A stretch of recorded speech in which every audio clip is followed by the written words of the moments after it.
Bonjour à tous, nouveau plan, j'essaie de dynamiser un peu le montage, donc à partir de maintenant, quand j'aurai des précisions externes à la vidéo à faire, je prendrai ce plan-là. Euh, alors, pour être honnête, ma caméra est juste posée sur mon meuble CD que vous voyez dans absolument toutes les vidéos. Alors, ça fait longtemps que j'ai disparu, enfin, pas tant que ça en vrai, ça fait un mois et demi. Il s'est passé des trucs dans ma vie, des trucs cool, des trucs pas cool. Et les trucs cool, malheureusement, me prennent le temps que j'avais pour faire des vidéos. Ça ne va rien vous changer. Moi, je vais avoir un rythme de vie différent, mais le rythme de sortie de vidéo va être le même tous les lundis soirs à 20 h.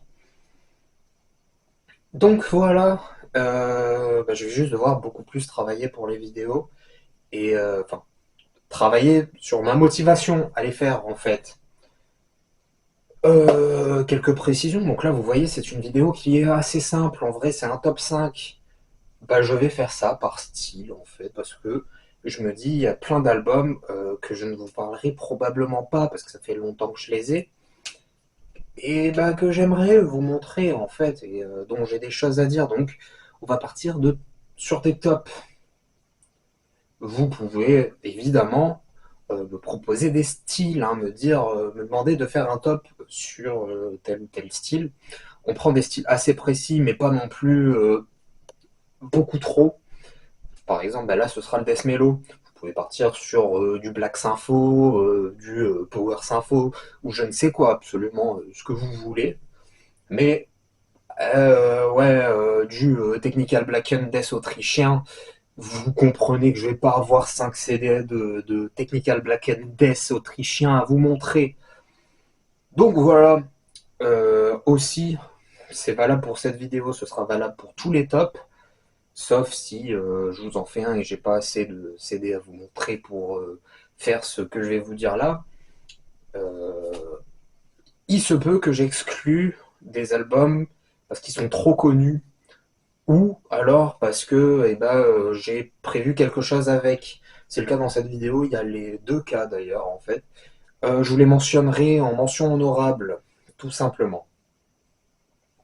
Et aussi, accrochez-vous bien parce qu'il y a deux vidéos plutôt grosses qui vont arriver. Les deux suivantes, en fait, on a un reportage sur quelque chose qui, personnellement, m'intéresse beaucoup. J'espère, va intéresser d'autres gens aussi. Et ensuite, on a la première biographie qui sera sur un groupe qui est dans cette vidéo qui est mentionné en mention honorable. On va direct commencer avec les mentions honorables. Donc, comme mentionné dans l'intro d'ailleurs, c'est le Death Mellow. La première mention honorable va spoil la biographie qui arrive d'ici 1 ou 2 semaines, selon le temps que je mets à faire quelle vidéo. Je bosse en parallèle dessus, hein. Si vous ne voulez pas être spoil, allez à ce timecode. Je vous laisse 3 secondes. 3, 2, 1. Un album qui aurait dû être dans mon top, mais qui, pour la raison que je viens de vous citer, n'y figure pas, c'est Deflorate de The Black Dahlia Murder. J'en parlerai un peu plus en détail dans la biographie. Quelques mots à dire dessus. Black Dahlia Murder, c'est certainement mon groupe de death mellow préféré en fait. Et c'est mon album préféré du groupe. Je le trouve absolument magnifique. Il y a tellement de bonnes idées dedans. Des trucs très brutaux, des trucs très mélodiques. C'est, je trouve, l'album qui résume le mieux leur carrière. On en reparlera en détail dans très peu de temps. Et ensuite, rebonjour à ceux qui ont skippé. Euh, Ce groupe-là est un peu trop connu, je pense. Quand il s'agit de parler de Death Mellow, pratiquement, si ce n'est tout le monde en parle. Il s'agit d'Amon Amarth. Alors je vous présente une pièce assez spéciale. Oui, effectivement, c'est Surtur Rising. L'album qui fait suite à Deceiver of the Gods, qui était un petit flop, et qui précède Viking, qui était un petit flop aussi. Donc du coup, vu sa position dans la discographie, il est entre deux albums un peu mous, et bah vous vous doutez qu'il a été accueilli de façon un peu molle aussi. Bah moi c'est mon préféré, bah c'est aussi un de ceux avec lesquels j'ai commencé. Bon, pas le premier c'était Berserker, que j'avais trouvé plutôt cool. Et ben j'ai ensuite écouté en deuxième position cet album, notamment avec le son Toxtaunt Lock Street Cherry Part 2, que j'ai trouvé absolument fabuleux. Le riff était, à mon humble avis, un des meilleurs trucs que j'avais entendu à cette époque-là. On était en 2019 ou 2020 pour savoir aller voir la date de sortie de Berserker. C'était la même année. Voilà, l'album, je l'ai trouvé magnifique. Alors, oui, il est un petit peu mou pour du death mellow. Bah, c'est le problème du Amon Amarth récent, en tout cas du Amon Amarth après Twilight of the Thunder God. C'est au niveau du mix et surtout de la voix du chanteur dont j'ai oublié le nom. Euh, je ne sais plus, vraiment, j'arrive pas à retenir les noms des groupes, surtout nordiques. J'ai énormément de mal. Mais en vrai, bah, comparé à ce qu'il a fait après, bah, son chant, ça va, quoi. C'est encore supportable. Et on va tout de suite passer au vrai top. Je tiens aussi également à faire une toute petite précision. Il y a, vous le verrez, deux albums qui n'auraient globalement rien à faire là. C'est simple. J'ai aussi compté le Death Sympho comme un sous-genre du Death Mellow. Alors dans ma collection, hein, dans le rangement qui est fait, ce n'est pas le cas. C'est deux cases séparées. Mais pour moi, ça va quand même un peu de pair. Donc oui, bah, il y aura du Death Sympho aussi dans la vidéo. Et on commence tout de suite avec... Et bah, peut-être, je regarde... Ouais, je pense que ça doit être l'album le moins connu du groupe. On va partir en Allemagne dans les années 2000, 2003 pour être précis, sorti via Season of Mist. Soul Demise avec leur deuxième album qui est In Vain. Je les avais découverts à peu près en même temps qu'Amon Amarth, mais par contre avec le premier album qui a une pochette jaune que je vous mets juste ici. Je vais la laisser et en fait je vais vous montrer un deuxième album juste ici, qui est le premier album de Veyadra, groupe de brutal death japonais. J'avais un petit peu boudé ce In Vain parce que je l'avais échangé contre, je crois que c'était un Obituary, World Demise pour être exact. Et bah, dans ma tête, j'avais mélangé le premier album de Soul Demise, qui est celui-là, et le premier album de Veyadra, qui est celui-là.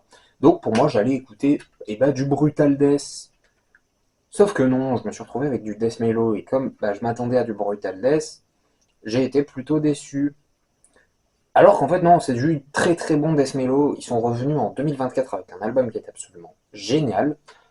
Euh, Dès cet album, un peu moins sur le premier, on commence à voir des trucs qui sont un peu plus virtuoses, hein. On montre quand même qu'on sait jouer et ça hésite franchement pas trop à flirter avec euh, des sonorités plus techniques, sans être pour autant un groupe de death technique, hein. Ne me faites pas dire ce que j'ai pas dit.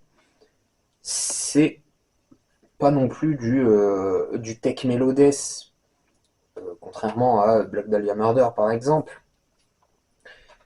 Mais voilà, on n'hésite pas à aller un peu plus vite que beaucoup de groupes de death mellow qui ont... Bah, en vrai non, contemporain c'était assez normal, mais à partir bah, de la grande explosion d'Amon Amarth, le death mellow a eu tendance à bien ralentir, et surtout une bonne partie du death mellow scandinave qui bah, préférait les mélodies lancinantes et un peu presque doom metal. Je pense évidemment à Dark Tranquillity, hein, qui a fait, même si sur les albums récents c'est un peu plus proguisant, mais ouais, qui était un peu un truc déprimant à cette époque-là. Mais là, on est plus dans les trucs qui tapent, qui sont entraînants, qui sont même un petit peu épiques. Et bah, forcément, ça me parle beaucoup. J'ai vachement aimé ce In Vain. Et bah, c'est pour ça que c'est en cinquième place, hein. Je le mettrais pas dans la top si je l'avais pas aimé, tout simplement. Voilà. Allez écouter toute la discographie de Soul Demise, parce que en vrai, tous les albums se valent. Je vous montre celui-là parce que bah, c'est le seul que j'ai. Mais ils sont tous au même niveau, selon moi. Ensuite, eh ben, je l'ai écouté dans l'optique de le mettre dans une vidéo match retour.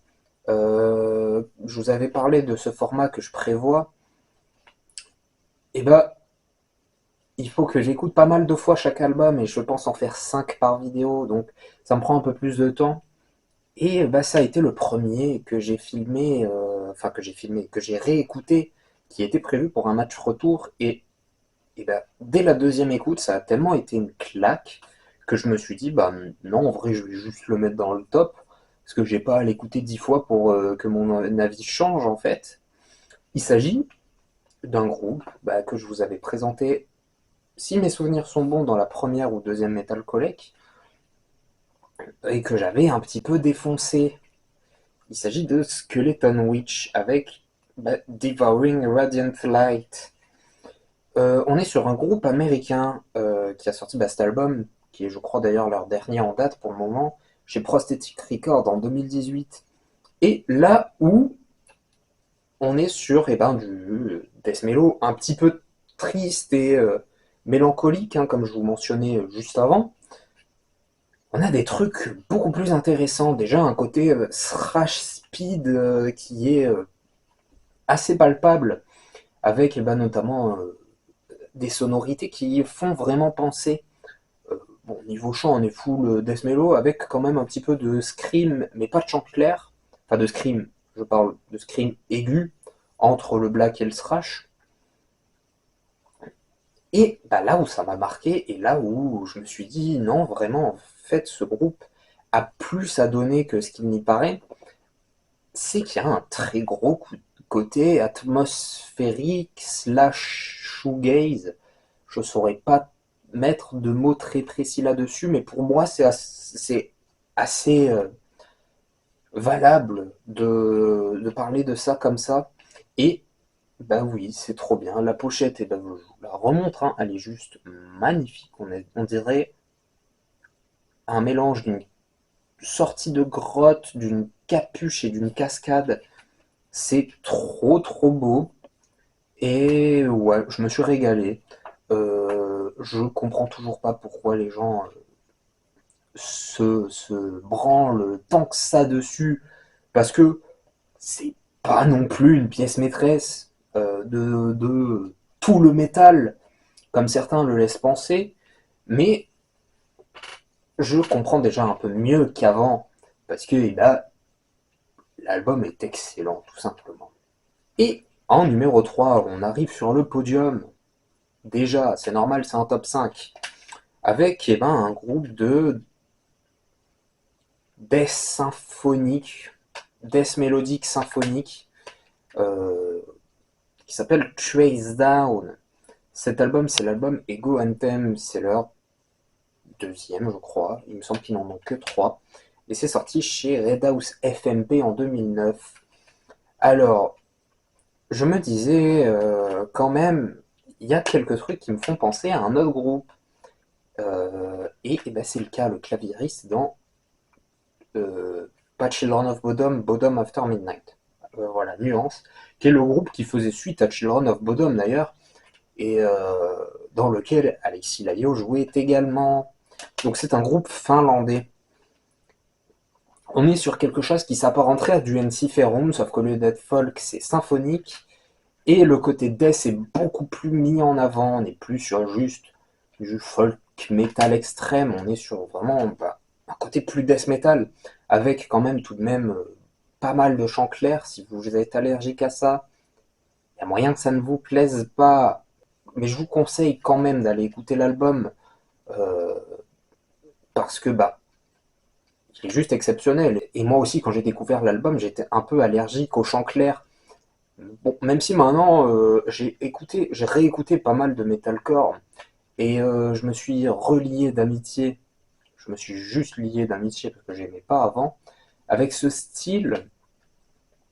Donc, eh ben, c'est oui, d'ailleurs, oui, c'est en grande partie grâce à Trace Down, je vais y arriver, décidément.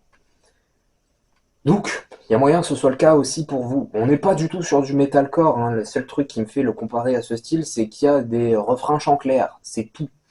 Ça va être, encore une fois, plus proche d'un Ensiferum.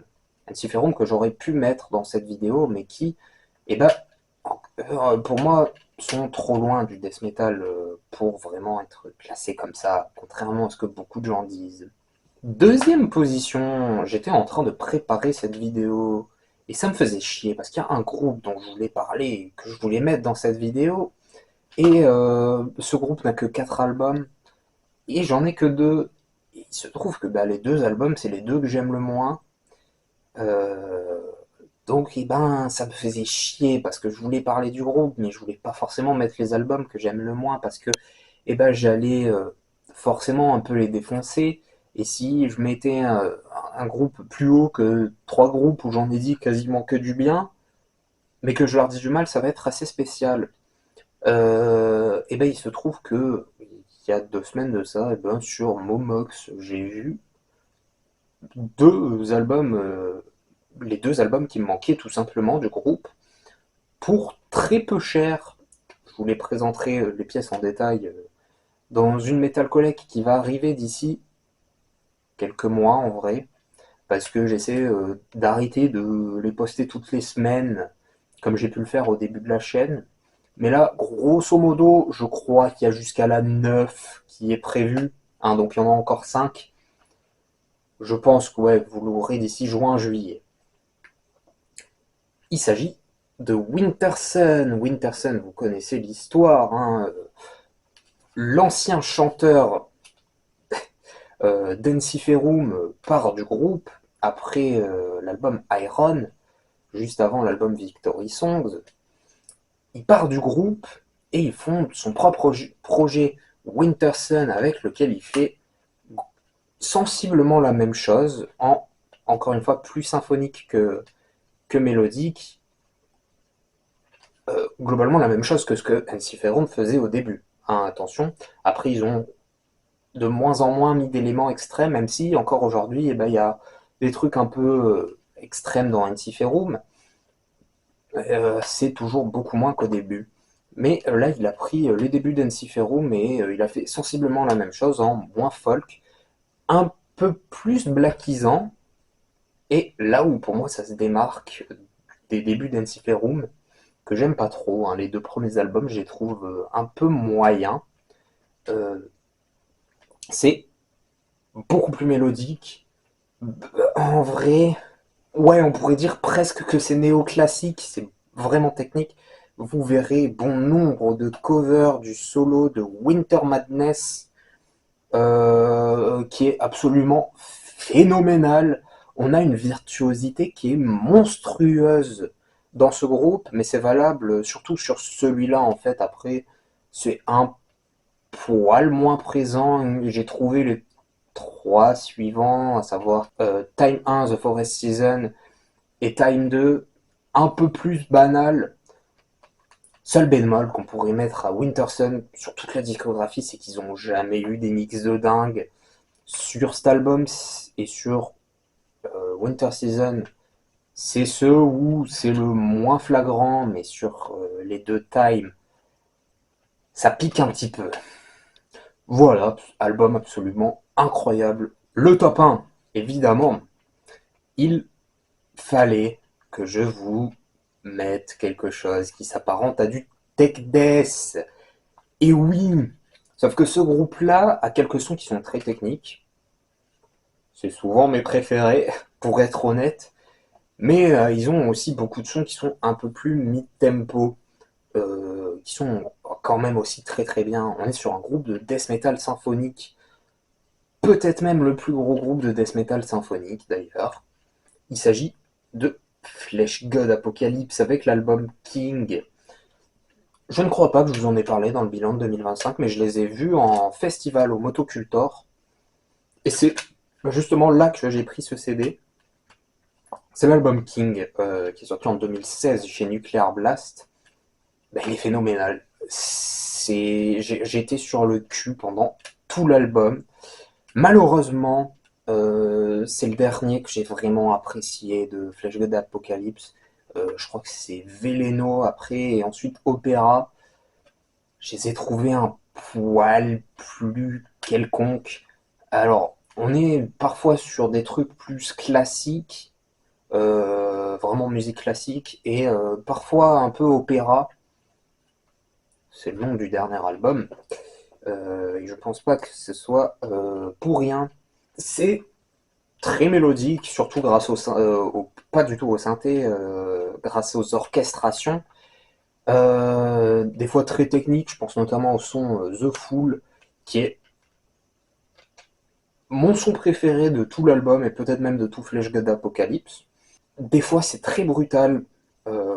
Mitra par exemple est plutôt méchante et des fois c'est juste ouais plus quelque chose death mellow. Je pense à Cold as Perfection par exemple.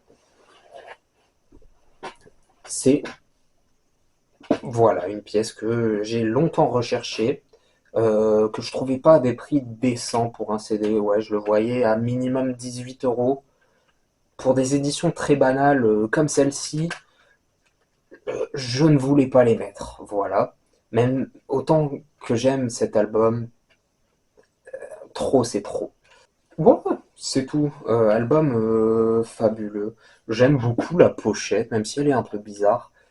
C'est une lyrics vidéo qui a sur The Fool, je crois. Qui est un petit peu animé et tout. J'aime beaucoup ce qu'ils ont fait.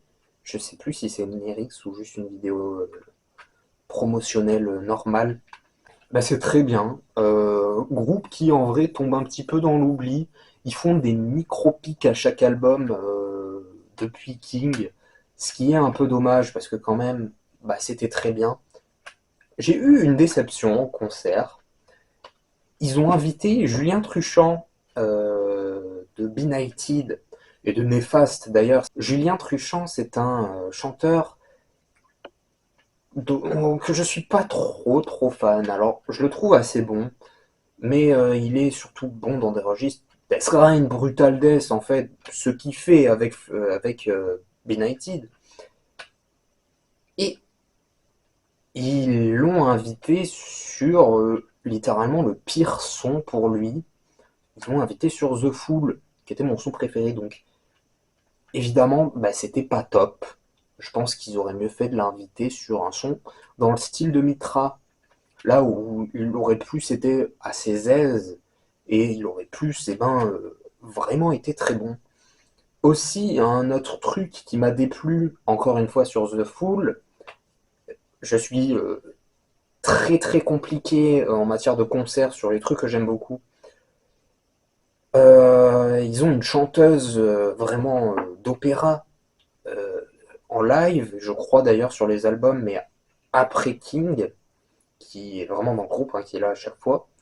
Et le truc, c'est que sur The Fool, il y a une partie en chant clair. Sauf que c'est du chant clair masculin, qui est pas du tout opéra, hein, c'est un chant clair très basique, entre guillemets. Et là, ils l'ont fait façon opéra, c'était cette chanteuse qui l'a fait. Elle chantait très bien. Euh, Techniquement, c'était excellent, mais c'est pas le The Fool que je connais, donc forcément, ça m'a un petit peu déplu. Pas déçu, quand même pas, je dirais pas jusque-là. Mais ouais, Flash God Apocalypse, c'était trop bien. King est un album monumental. Récemment, je me l'écoute beaucoup, presque en boucle. Sur ce, j'espère que la vidéo vous a plu. Si c'est le cas, laissez un pouce bleu, abonnez-vous et portez-vous bien.